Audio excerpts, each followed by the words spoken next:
to make a secondary offering, and that was going to totally dilute his stake, and then he went on and sold his shares. That's what the government is saying happened. The contradiction came in because Cuban said, first he says this phone conversation happened 9 years ago. He doesn't remember anything about it. He doesn't remember hearing that the CEO tell him, this is confidential information that I'm going to tell you. You can't trade on it. But by the way, we're about to dilute the hell out of you tomorrow. Cuban says he doesn't remember that. This CEO says that Cuban said, now I'm screwed. I can't sell. And Cuban said, no way I said that. I absolutely didn't say that. Which, of course, if he doesn't remember the conversation, how does he know he didn't say that? Is he in trouble? Correct. Well, he's in big trouble, and for a couple of reasons. First of all, when you say I don't remember, you then can't turn around and say I didn't say that. And so the argument to the jury in closing argument is that Ferrer told you, or Ferrer, whatever the guy's name is, told you.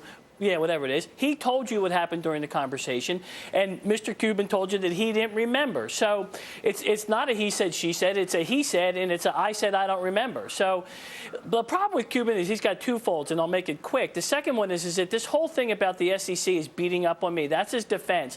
The problem is when you try cases to a jury, this thing's about it, they're beating up on me. If he had a good, solid legal defense and factual defense, that would be a good thing that would help him. Without that, and with his testimony that he doesn't remember, I'm getting beat up on looks like he's just trying to deflect attention and trying to avoid responsibility. James Freeman, I didn't know that you used to work at the SEC, and now I'm absolutely terrified of you because I don't know what connections you still have there and what you could do to me. But exactly. I got to go. Careful, everybody. Setting all of this aside, it is a phone conversation that happened 9 years ago. There is no recording of it. Their whole case hinges on the fact that he was told, we're about to dilute you tomorrow, and he sold. There's no tape recording. So I think, in spite of what Fred just said, it is he said, he said. No one can prove what was said on the call. It is a he said, but keep in mind that Mr. Cuban has also acknowledged that he did not answer accurately to the SEC originally when he said that it was actually his broker who controlled that account. That's a good point. Now he's acknowledged that actually he controlled it, and it's a lot of money, a few $100 million, even for a guy like him, I think. That's a big deal. Fred, he saved himself the loss of $750,000, which right now must seem like chump change compared to all the trouble that this has caused him. It wouldn't cover the caviar on his yacht. I don't get it. Right. Well, I'll tell you. Now they're saying that the fine could be somewhere between about $2 million. Correct. He's worth $2.5 billion. But he says this is about principle, that he's being persecuted. He didn't do anything wrong, and that's why he's fighting it. If he were your client, what would you tell him right now? Well, I tell him what I always tell my clients, Melissa, principle's going to run you triple. The bottom line is this. That's a good line. The bottom line is this. He's trying to stand up, and I think in the back of his mind, I think he's relying upon his celebrity status, his position as the owner of the Mavericks, his position on these kind of reality shows, and what anything that's taught me having done this stuff is the jury's going to put that aside, and they're going to base this based upon what they've seen. And his testimony, I don't think, really helps them. Look, the government's case is tough by any stretch of the imagination. It turns on a phone call. He's not technically an insider other than as a result of this phone call. So it's an uphill battle. But this is why these cases go to trial, because if it was a slam dunk for the government or for him, it was settled a long time ago. Well, at that point, he's not an insider, and he's not a fiduciary. Correct. So it's not clear, even if the jury decides that he's not been entirely truthful, that he is going to be found liable. And this is where I like that he's doing a public service, making the SEC go to trial. That'll help us determine what exactly insider trading it is. What exactly it is. It's been very vague in the law. So it's not an insider. So how could he be guilty of insider trading? He accepted a phone call from the CEO of the company. So what? You can hold people like that outsiders if they're what's called, the law calls a tippee. But if they got information that they shouldn't have had. But I'm not so sure you can argue that it's information that he wasn't entitled to, given his position and given the concerns by Mama that he was going to blast him in his blog. So, again, he may have violated a confidentiality agreement, even if the SEC wins. If I'm his lawyers, I'm arguing to the 11th Circuit Court of Appeals that, look, maybe the guy violated a confidentiality agreement, but that doesn't make him an insider trading for the 34 Act. You made the point early on that it may not help him that he is this celebrity. He's incredibly wealthy. He's the owner of the Dallas Mavericks. He has this reality show that's very popular, Shark Tank, where he stakes people in their new businesses. Could it hurt him I mean, does that make him less likable to a jury that he's sort of this loaded, swaggering guy that we're watching swagger all over our screen right now? Well, it can, depending on how he acts in front of the jury. He is. Yeah. You think? What do you think? Does that help him or hurt him? I think it would probably hurt him at the margin, would be my guess. But on the other hand, another thing he can bring up is where are the victims? And that's always the issue with insider trading. I don't know if this is the time to editorialize about how it could actually give us more accurate stock prices, but it is a problem in these trials where they're going to have a tough time saying he harmed people, and here's the specific person that was harmed. That's interesting. That's a great point. All right, thanks to both of you. We're going to keep an eye on this Thank one. you. A lot of important law in there. All right, coming up on money. After all the time and money spent selling us Obamacare, how is it going a week in? Let's just say our money probably could have been better spent. I'm just guessing that. Plus, Sean Egan from Egan-Jones Rating Company will give us the real story on why no one is downgrading us on our looming default. The reason might surprise you. Do you ever have too much money? We'll be right back. This program is brought to you by Fidelity Investments. Take control of your personal economy.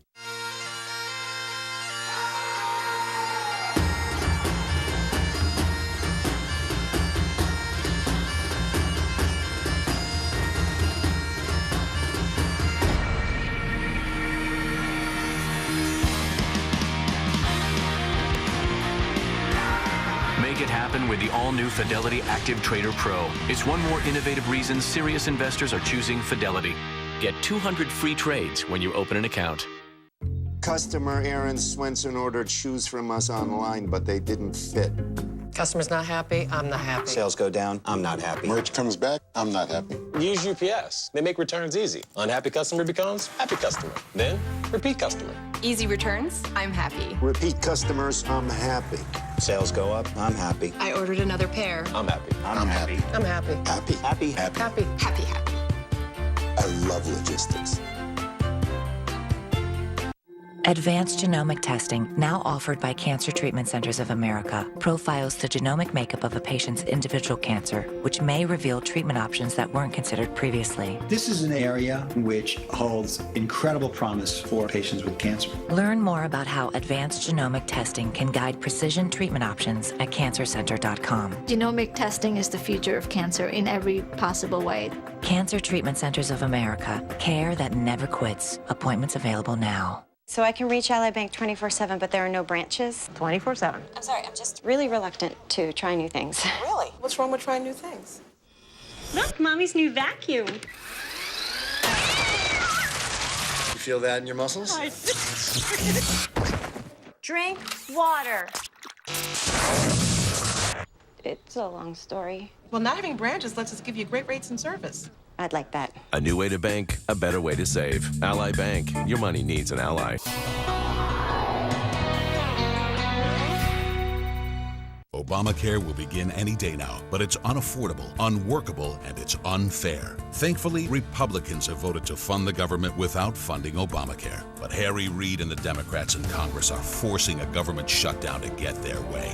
Instead of admitting that Obamacare was a mistake, Democrats are insisting that Americans be forced into a government-run health care program they don't want. Congressional Democrats want you to be forced into a program they're exempted from. How about exempting hardworking Americans? It's time for Democrats to listen to Americans and defund Obamacare. Please call 1-800-575-2443 right now to sign the national petition to defund Obamacare. Over 2 million Americans have already signed the petition, but congressional Democrats are still not listening. That's 1-800-575-2443. Tell Republicans in Congress to stand strong and don't give in to Harry Reid and the Democrats. 1-800-575-2443. Senate Conservatives Fund is responsible for the content of this message. We're going to do a challenge. I'm going to try and download every movie ever made. And you're going to try and sign up for Obamacare, and we'll see which happens first. Okay. Boy, he's the only guy that could get away with that, right? All right, on to Obamacare and the almost laughable numbers we're seeing for how many people have actually signed up. I say almost laughable because when you follow the money and you think about how much of yours has gone into fighting for and setting up the system, it's actually not funny. And even if you don't like the new healthcare law, you will still be staggered by the stats we have. Ben Hanback is an independent insurance broker. He's here to break down the numbers. Now, Ben, I wanted to have you on the show because you don't have a dog in this fight. You are not political. Your business is about helping small businesses sign up for the best healthcare plan they have. So you have been in this system comparing what is out there. And what have you found about Obamacare so far? Thank you again for having me back. I am out there in the middle of this, and we also work with larger corporations and individuals. Okay. And this is probably one of the more complicated times in American business for individuals out there purchasing health care. You know, we saw the numbers last week that, you know, over 8 million people tried to sign up. We really don't know how many of those folks had success going into the system, and it was like the SNL skit the other night. It was like 1-800-Flowers being caught off guard on Valentine's Day. Right, exactly. But so have you actually gone in and tried to quote rates to your customers and tell them what's available in their state? Yeah, we've had a couple individuals that were declined coverage or ridered, and we went out to the exchanges last week when they first opened, and we were trying to research their options, and we still haven't been able to get on and get the options that are needed for those folks. And then on a group side of things, we tried to quote some group quotes for small businesses, and we're able to look at rates and look at plans, but we really aren't going to have access to the quoting system until November 1st. So you were able to look at rates, but you weren't able to sign anyone up? We weren't, not yet. Not on the group side of things, not till November 1st. Were you able to see? It is a mass. Yeah, I mean, were you able to see how the prices would compare? Because I asked because we had the CEO of an insurance company down in Florida on earlier, and he offers insurance on both exchanges. And when we examined it further, he was telling us, based on his company, you would get a better deal if you were on the private exchange versus the public. Have you been able to look at prices, and does that sound right to you based on what you've seen? Well, what's taken place is because of the exchanges, the way they're rating the different groups is they're, for instance, like an older individual can't be charged 3 times more than a 20-year-old on the exchanges. So what that's doing is putting pricing pressure on the private exchange. And when groups and individuals go out and look at the different, they call them the metal plans. So it's, platinum, gold, silver, bronze, all the way down to a catastrophic plan. Right. When you look at the exchange rates on those higher price plans, the lower deductible or obviously the higher benefits, they're going to be as expensive or more expensive than the private marketplace. So you're saying you can get it cheaper on the private marketplace? That was the bottom line to what you were just saying? Yeah. Yeah, exactly. Interesting. Yep. How many people in your experience do you think have already signed up? We were getting numbers from the Washington Post. I mean, they're out there trying to piece it together because, as you saw, you've seen in news reports everywhere, the administration is saying they're not going to release those stats yet. The Washington Post is quoting things like in Connecticut, 1,017 people have signed up. Maryland, 566. Massachusetts, 209 people. Rhode Island, 580. Do these numbers sound like they're accurate to you? Yeah, that's a tough question. But, back to that point, we had so many people, accessing the exchanges, including just some, companies like myself researching things for clients. Yeah. We don't know if those folks were on there. They were kicked off. They weren't able to get a user ID. They were just researching rates. And I spent a fair amount of time with some of the folks who were trying to decide whether to offer a state exchange or push the platform to the federal government. And I asked them, what keeps you up at night? And, the two things that they mentioned were, number one, we don't know if we can operate it profitably. And then number two was, we don't know how we're going to handle the eligibility. In other words, when someone logs on, do they have coverage through their employer? Do they have or do they have access to a subsidy? So it's just that influx of individuals, and then and how do they handle that eligibility? Were you able to get a single person signed up for Obamacare in your experience? Did you get anyone signed up? Not yet. We're still trying. Yeah, we're still researching the plans. And what about that idea? If you like your insurance and you like what you have right now, you can keep it. In your experience for your clients, has that been the case when they go back to the private exchange? Can they get that plan that they had and they loved for the price they were buying it at? Yeah, and that's a tricky question. So, a couple things is number one, if you're working for a company that those 1 in 10 companies that's going to drop their plan, then obviously you're not going to be able to keep the coverage you have. Yeah. And then, if you are able to keep the plan you have, I can promise you it's going to be a different plan and it's going to cost you more moving forward. Ben, I salute you because you have arbitraged a great business there. I know a lot of people have gotten into your field because we have made healthcare so much more tough to navigate through this process that there's a business opportunity right there to help people with all the work Obamacare has created. Thanks for coming on the show. We appreciate it. It's been great. Thanks for having me again. All right. Next on Money, are you wondering why no ratings agencies are downgrading the U.S. as we approach our debt ceiling stalemate? Can you say vendetta? That might be what the agencies are afraid of, but doing nothing could actually be